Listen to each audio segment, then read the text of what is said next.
y'all, right? A lot of people, a lot of artists, like, you know, you can agree to this. A lot of artists look for that cosign. Yo, I need to be down with such and such, or be down. Now I'm gonna tell you, it's a gift and a curse to me. I lived my whole life. It's a gift and a curse.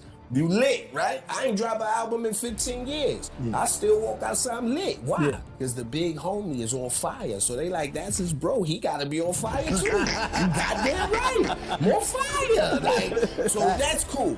But the curse of that be that with the radio, with promoters, with this, because Jay is who he is. Say like, when he did, this has always been the illest to me, right? Looking at this, like, you a bastard, yo. How you do that?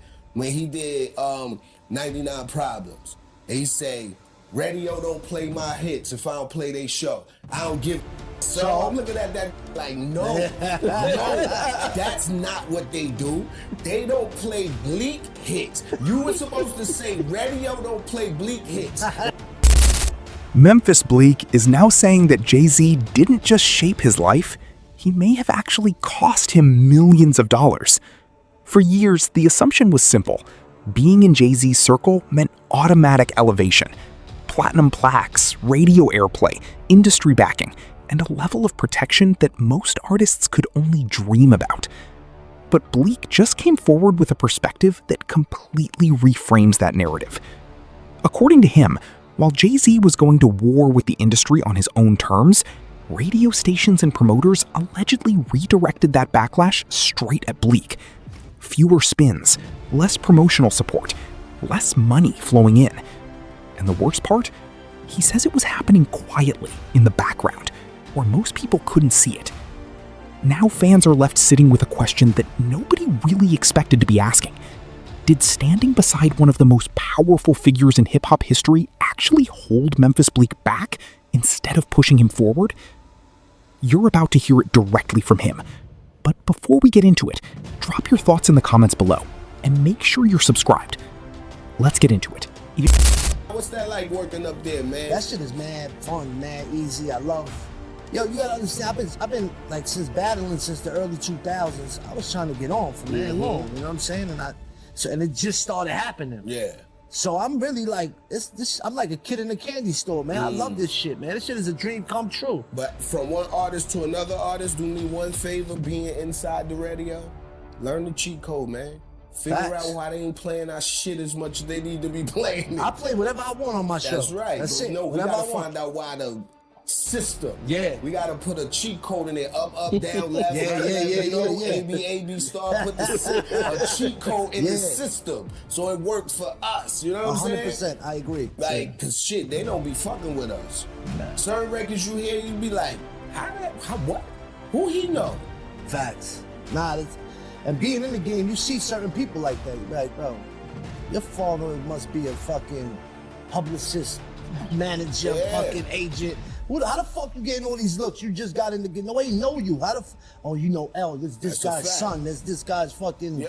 You know what I'm saying? One thing I'm gonna tell y'all, right? A lot of people, a lot of artists, like, you know, you can agree to this. A lot of artists look for that cosign. Yo, I need to be down with such and such, or be down.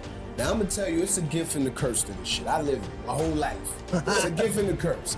You lit, right? I ain't dropped an album in 15 years. I still walk outside, I'm lit. Why? Because the big homie is on fire. So they like, that's his bro. He gotta be on fire too. You goddamn right. More fire. Like, so that's cool.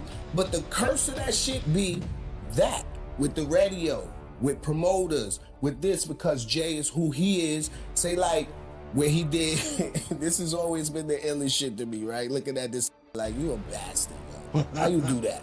When he did 99 Problems, and he say, radio don't play my hits if I don't play they show. I don't give a shit. So I'm looking at that like, no, that's not what they do. They don't play Bleek hits. You were supposed to say, radio don't play Bleek hits if I don't play their show. I don't give a shit, so.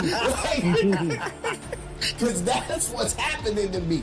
You say no, they like, 50 less spins on mine, right? Yo, facts. Take that shit out the mix. Facts. Yeah, that's some bullshit. Yo, like Your whole career. That's what I'm saying. So being free, like not free, like you free to be out here roaming around, but like not having that pressure. You get the experienced certain things that I never got to in this game. And that's why I want you to take full advantage of that shit, bro. Yo, fucking, the other day, fucking Dave Chappelle came up and was like, yo, I love your video. I watch your shit all the time. You are hilarious. Then on the same hand, Nori and fucking Busta Rhymes is with treating me like I'm a peer. And I came up, I got all their albums. You know what I'm saying? This shit is a dream. I love this shit. We see what you're doing. You making you making the impact. Respect your struggle, respect your hustle, respect your grind, number one. And then you making moves that artists dream about. You know, come on, man. We've been in this game for years. A nigga getting a radio show. Facts. Only Joe Buttons did that shit. No, we had fun on our shit. Show. You feel me? You play my shit all day. I do play your shit all the time, bro. I got you, bro. Thanks, man. Go co-host. Yeah, you don't let me up. Yo, he's Harlem. Harlem, you gotta, when the cameras is on, it's a whole exterior. Yo, I just started getting cool with this motherfucker like 2 months ago. He was doing the album for 6 months.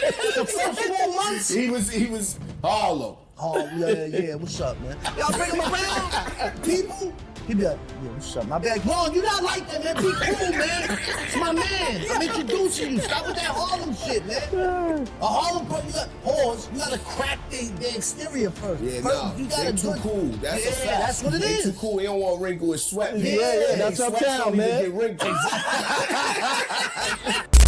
The music industry has a unique ability to make you rich and invisible at the exact same time. And honestly, that's exactly why this Memphis Bleek conversation hits on a completely different level. I don't read this as Bleek going at Jay-Z, not even close. What I hear is someone finally pulling back the curtain on what actually happens when the power moves of a giant start creating collateral damage for everyone connected to him. Because in hip-hop, we love talking about the fame. We celebrate the loyalty. We highlight the success stories. But what rarely gets discussed is the pressure that comes with being attached to a brand as massive as Jay-Z during the peak of the Rockefeller era. That kind of proximity to power doesn't exist in a vacuum. It comes with consequences that most people on the outside never see coming. And Bleek is making a legitimate point. Sometimes being close to greatness accelerates everything around you. But sometimes it creates a specific kind of friction that stays hidden until years down the line when someone finally decides to speak on it. Here's something worth understanding from a business standpoint. In the early 2000s, radio airplay wasn't just about exposure. It was directly tied to album sales and artist revenue. Major stations controlled enormous amounts of audience reach, and losing that support didn't just hurt your visibility. It could cost an artist millions in potential earnings. That context matters when you're trying to fully appreciate what Bleek is describing. And what stands out most to me in how he's telling this story is the tone. He doesn't sound bitter. He doesn't sound like someone with an axe to grind. He sounds like a man who has had years to sit with the full picture and now understands the game in a way he couldn't have back then. So let me put this to you directly. Do you think Memphis Bleek sacrificed more for Jay-Z's movement than the public ever gave him credit for? And if you had been in Bleek's position during those Rockefeller years, would you have done anything differently when the industry started applying that kind of pressure? Let me know exactly what you think in the comments below. Make sure you like the video and subscribe if you haven't already. Peace.